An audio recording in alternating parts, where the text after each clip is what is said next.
going on, boys? It's been a minute. Today we're gonna run over the Supra.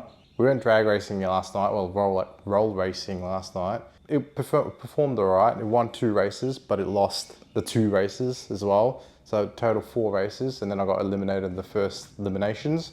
But we're gonna try and quickly have a look at what's happening with the rear end because it was wheel hopping a lot, and when the car tends to wheel hop, any car, you tend to loosen bolts and shit in the suspension. So today we're just gonna quickly have a once over at the suspension, have a look if everything's all tight, all sweet, and then we're planning on going testing today to try and sort out the grip issue because we're trying to make the car work on these 19s.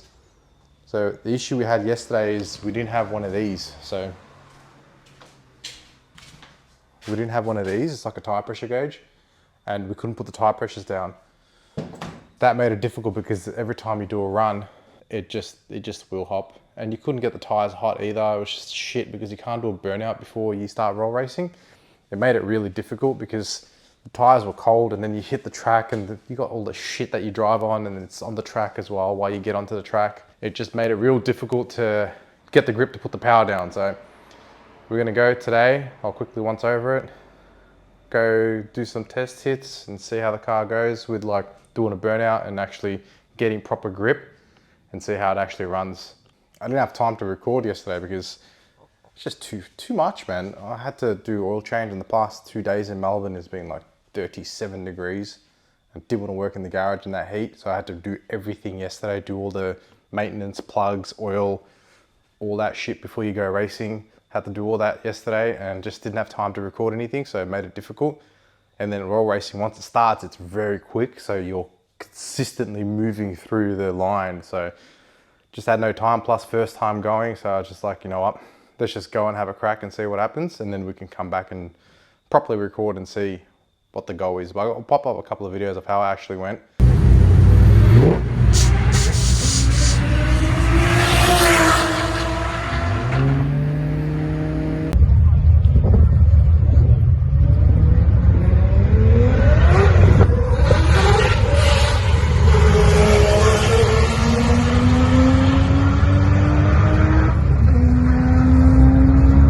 You'll hear the wheel spin. It's just crazy, man. It's just too bad. And the track wasn't prepped. I don't know if it was prepped or not, but it didn't feel like it. But at the same time, like, it could be my fault for not checking the tire pressures. Worst case scenario, I have these as well. They're slicks. They're a lot more forgiving for manual cars, but the only issue is they're a bit old, and I'll probably need to do a skid or a big burnout just to glaze or take off the first rubber. But we'll see how it goes. I'll take these as well with me tonight and see how it goes because, yeah, I need to sort this issue out. But we're going to initially try and fix the car and try and have it running on this tire first.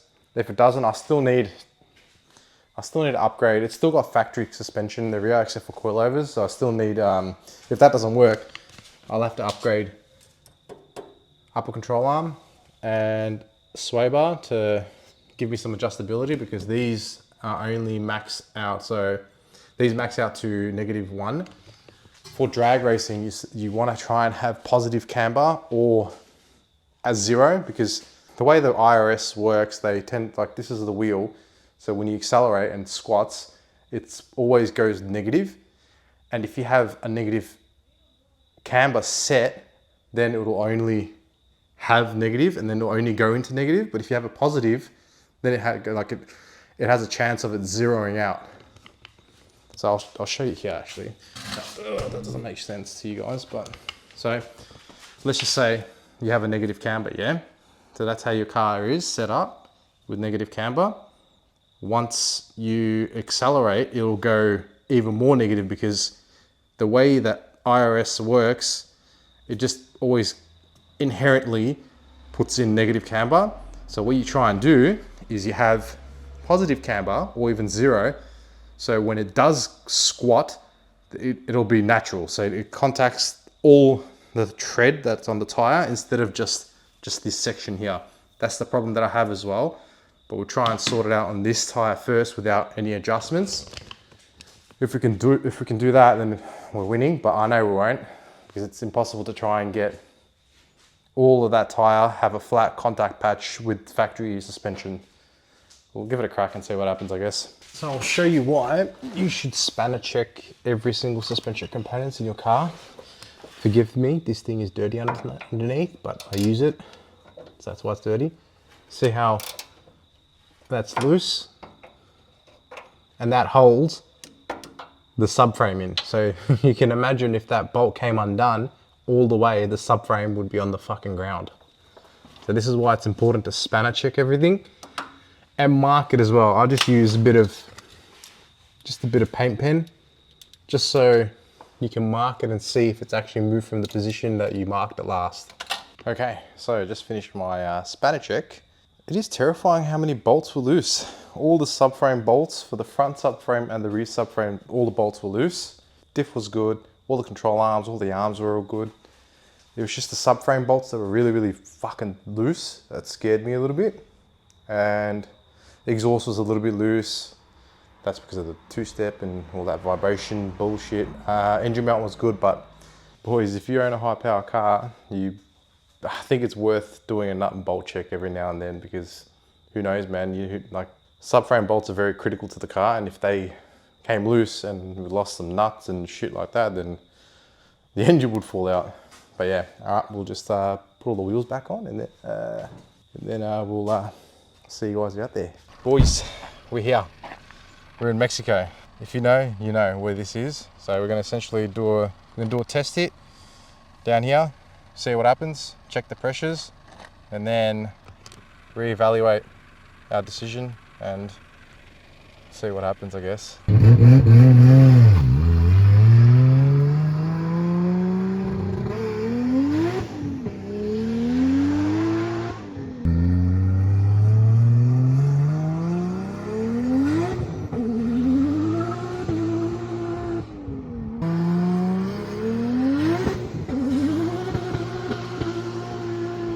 First run was, I think, 25 PSI, and then we brought it down to, hey, what did we bring it back down to after 25? Actually, we started off at 25. It still wasn't hooking. Then we decided to bring it back down to 20. After bringing it down to 20, it sort of started to stick. So it was hooking, but it wasn't hooking. Now we're at 18. We'll see if this is like the magic number, and then we'll know that if it works on the street, then it'll definitely work on the track. I mean, works in the Mexico, and then it'll definitely work at the track. But yeah.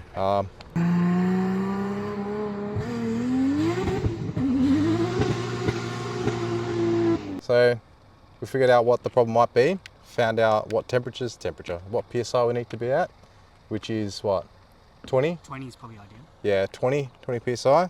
18 is too low and it just spins, and it's just that spin, the wheel spin is going to eventuate to wheel hop at colder.